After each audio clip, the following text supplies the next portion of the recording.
The Hobbit by J.R.R. Tolkien. I've already messed it up, haven't I? I'm very sorry. Chapter 1.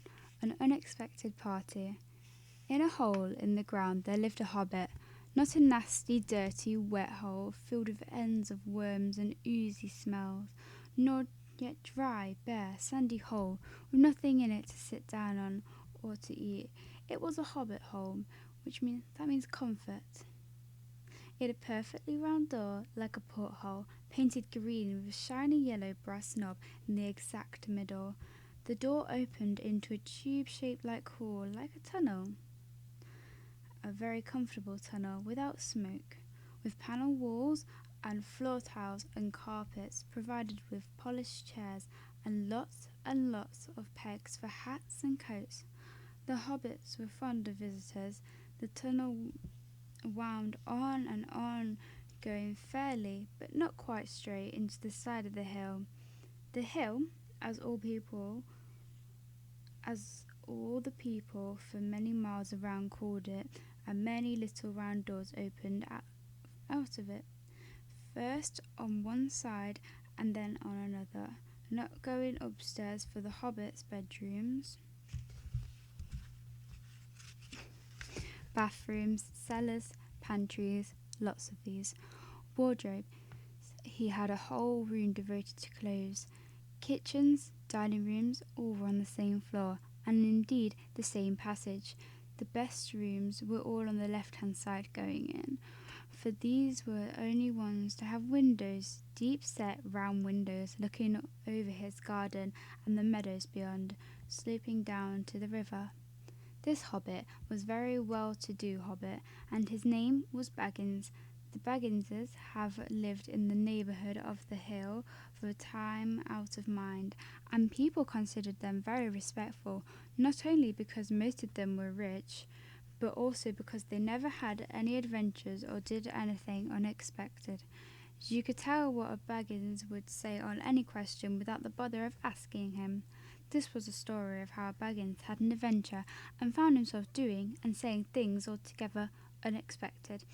He may have lost the neighbours' respect, but he gained, well, you'll see whether he gained anything in the end. The mother of our particular hobbit. What is a hobbit? I suppose, I can't read. Why am I doing this?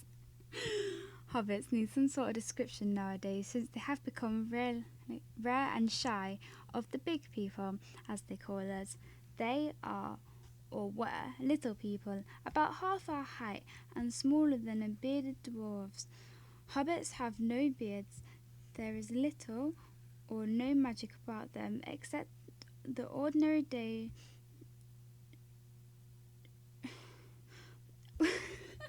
Why am I reading? I literally can't read out loud. Which helps them to disappear quickly and quietly. When large, stupid folk like you and me come blundering along, making noise like elephants which they can hear a mile off, they're inclined to be fat in the stomach. They dress in bright colours, chiefly greens and yellows, wear no shoes because their feet grow natural leather soles, and thick, warm brown hair, like the stuff on our heads, which is curly.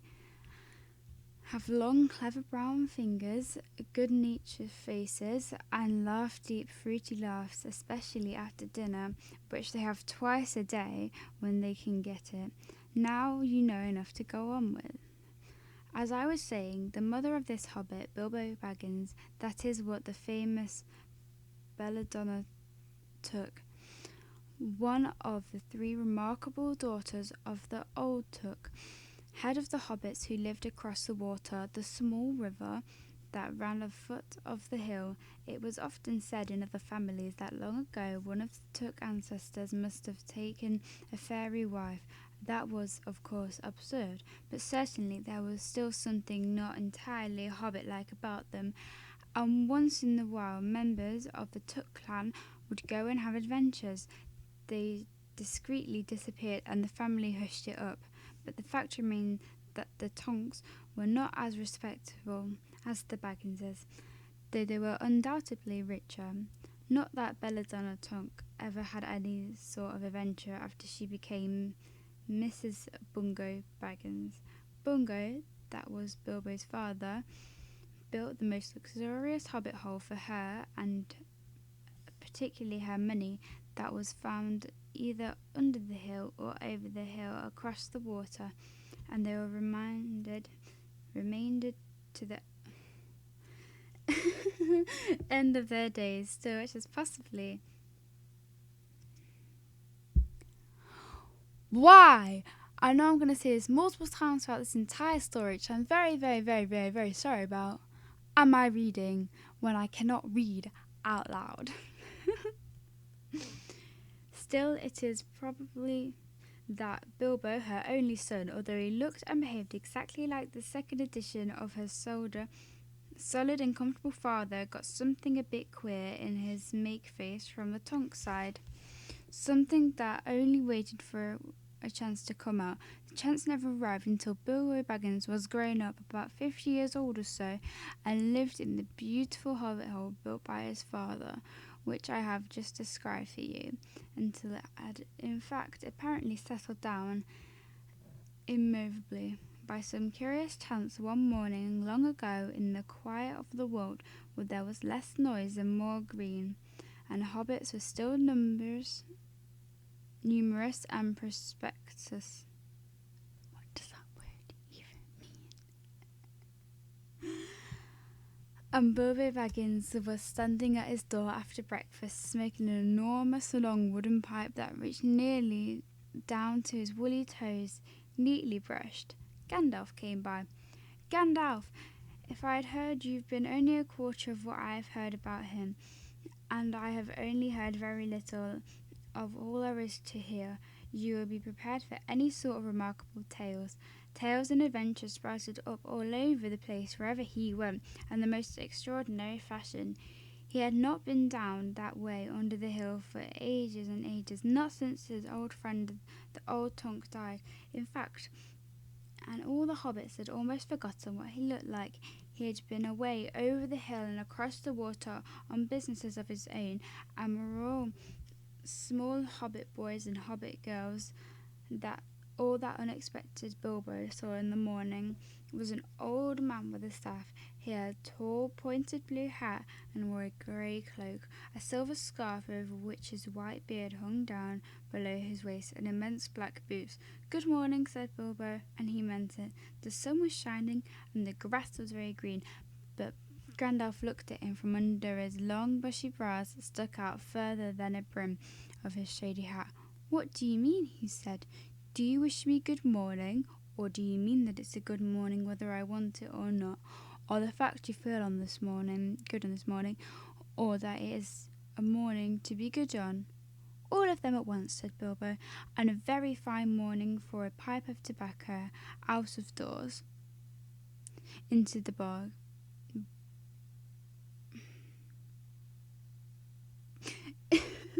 "If you have a pipe about you, sir, sit down and have a full of mine. Fill of mine! Why am I doing this? How long is it to go? I would return this page. There is no hurry. We have all the day before us. Then Bilbo sat down on his seat by his door, crossed his legs, and blew a beautiful grey ring of smoke that sailed up into the air without breaking or floated away over the hill. "Very pretty," said Gandalf, "but I have no time to blow smoke rings this morning. I am looking for someone to share in an adventure that I am arranging, and it's very difficult to find anyone. I should think so in these parts. We are quite a plain, quiet folk, and I have no use for the adventures. Nasty, disturbing, uncomfortable things. Makes you late for dinner. I can't think what anybody sees in them," said Mr. Baggins, and stuck one thumb behind his brace and blew out another, even bigger smoke ring. Then he took out his morning letters and began to read, pretending to take no more notice of the old man. He decided that he was not quite his sort and wanted him to go away, but the old man did not move. He stood leaning on a stick and gazing at the hobbit without saying anything, till Bilbo got quite uncomfortable and even a little cross. "Good morning," he said at last, We don't want any adventures here, thank you. You might try over the hill or across the water." By this he meant that the conversation was to an end. "What a lot of things you do to use good morning for," said Gandalf. "Now you mean that you want to get rid of me, and that won't be good till I move off." "No, not at all. Not at all, my dear sir. Let me see. I don't think I know your name." Yes, my dear sir. "And I do not know your name, Mr. Bilbo Baggins." "Oh, I do know your name." "And you do know my name, though you don't remember that it belongs to me. I am Gandalf, and Gandalf means me. To think that I should have lived to be a good morning by a Belladonna Tonk's son, as if I was to sell buttons at a door. Gandalf? Gandalf! Good gracious me! Not the wandering wizard that gave old Tonks a pair of magic diamond studs to fasten themselves and never came undone till ordered.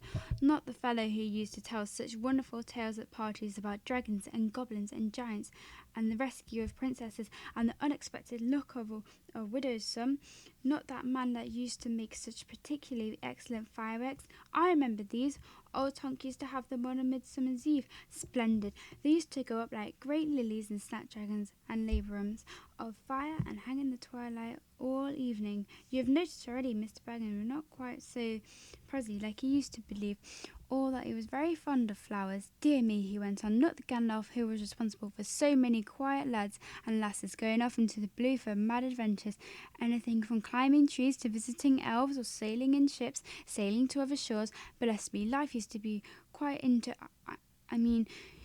used to be upset things badly in these parts once upon a time. I beg your pardon, but I have no idea you were still in business." "Where else should I be?" said the wizard. "All the same, I am pleased to find that you remember something about me. You seem to remember my fireworks kindly, at any rate, and is not without hope, indeed, for your old grandfather Tonks' sake, and for the sake of poor Belladonna. I will give you that you asked for." "I beg your pardon. I haven't asked for anything." "Yes, you have. Not twice now, my pardon. I give it to you. In fact, I will go so far as to send you to this adventure. Very amusing for me, very good for you, and profitable too. Very likely, if you ever get over it." "Sorry? I don't want to be an adventurous, thank you." "Not today. Good morning. But please come to tea any time you like. Why not tomorrow? Come tomorrow. Goodbye." With this, the hobbit turned and scuttled inside his round green door and shut it as quick as he dared, not to seem rude. Wizards, after all, are wizards. "What on earth did I ask him to tea for?" he said to himself, and he went to the pantry. He had only just had breakfast, but he thought a cake or two and a drink of something were doing good after this fright. Gandalf, in the meantime, was still standing outside his door, laughing long but quietly after he stepped up, and with the spike of his staff scratched a queer sign on the hobbit's beautiful green door, and then strode away, just about the time when Bilbo was finished his second cake and began to think that he had escaped adventures very well. The next day he had almost forgotten about Gandalf.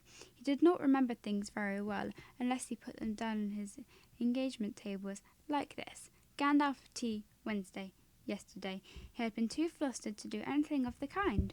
Just before tea time came, there was a tremendous ring on the front door bell, and then he remembered. He rushed out and put on the kettle and put on another cup and saucer and an extra cake or two and ran out the door. "I am so sorry to keep you waiting," he was going to say, but he saw it was not Gandalf after all. It was a dwarf with a blue beard tucked into a golden belt and very bright eyes under his dark green hood. As soon as the door was open, he pushed inside as if he had just been expected. He hung his cloak on the nearest peg and, "Dwarling, at your service," he said with a low bow. "Bilbo Baggins at yours," said the hobbit, too surprised to ask any questions for the moment. When the silence that followed had become uncomfortable, he added, "I am just about to take tea. Pray come and have some me."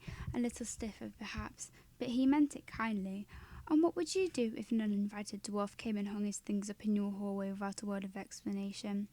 They had not been at the table long. In fact, they had hardly reached their third cake when came another, even louder ring at the bell. "Excuse me," said the hobbit, and off he went to the door. "So you have got here at last." But that was going to say Gandalf this time, but it was not Gandalf. Instead, there was a very old-looking dwarf on the step, with a white beard and a scarlet hood, and he too hopped inside as soon as the door was opened, just as if he had been invited.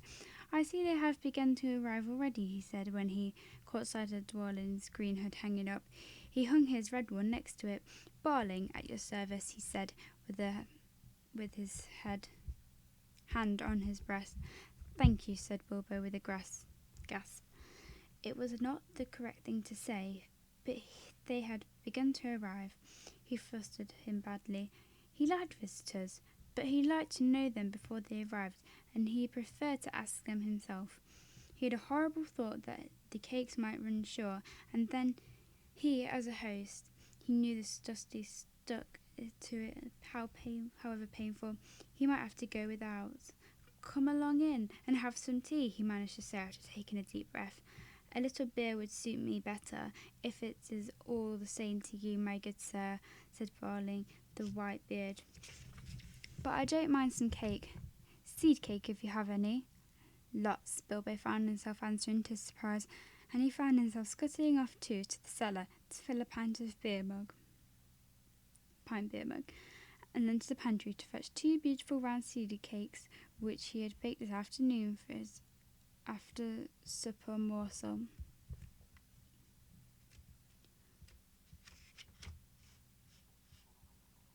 I've not got the mental capacity to continue reading.